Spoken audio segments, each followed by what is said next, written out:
In the race for Texas governor, a new poll from the Dallas Morning News and UT Tyler shows that Governor Abbott's double-digit lead over Beto O'Rourke has shrunk to single digits.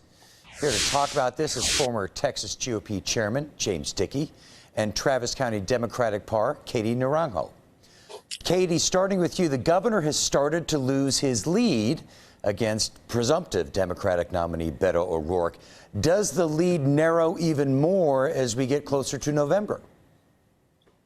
Traditionally, we've seen these leads narrow as we get closer to November, and I think it's going to be more significant in this case because Texans are looking to get out of the pandemic.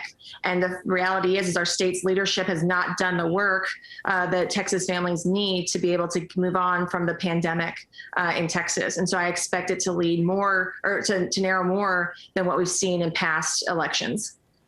James Dickey, should Governor Abbott and the Texas GOP be concerned about this latest polling?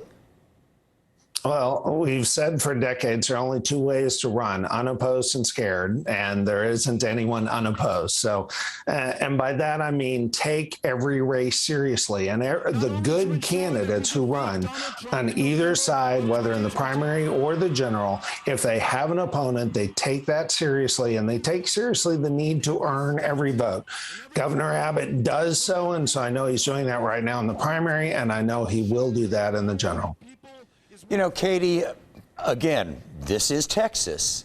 Can Beto really beat a Republican governor who is also ahead right now with independent voters?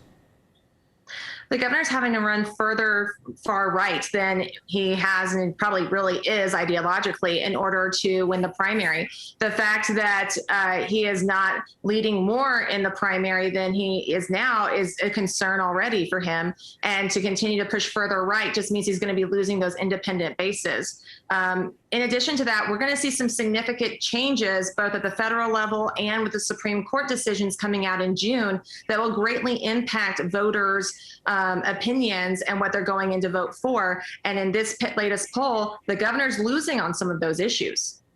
James Dickey, what does the governor do from here in light of this little picking away at the polling? Well, first, they both need to win their primary.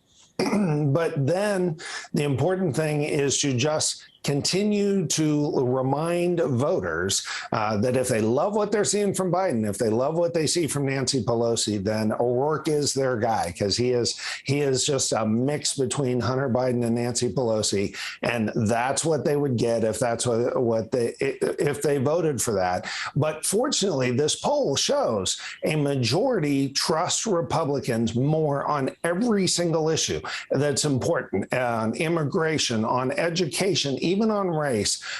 Trust Republicans more. Independents overall, Texas is going in the right direction, much more so than the federal government is. And we all know it's Democrats who are causing that poor rating of the federal government. I see Katie smiling. Talk about the strategy. Is this proof that Beto's strategy is working, or does now he need to make some changes? You know, what's the thought with the campaign? The reality is the Republicans are going to have to answer for their crimes against our federal government. And quite frankly, the criminal way that they've handled the state's power grid, our foster care system, and our healthcare system, each which are on verge of collapse. And I know everyone likes to talk about Nancy Pelosi and Joe Biden.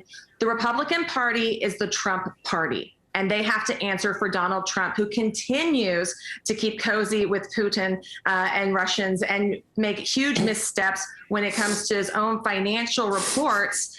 His accountants firing him last week, for example, and being careless with confidential information. So I think the Republicans will have a lot to answer for as Trump continues to be the leader of their party. And the Texans ultimately do not support that in November. Well, we will see. For now, we're out of time, though. So, Katie, James, thank you both very much.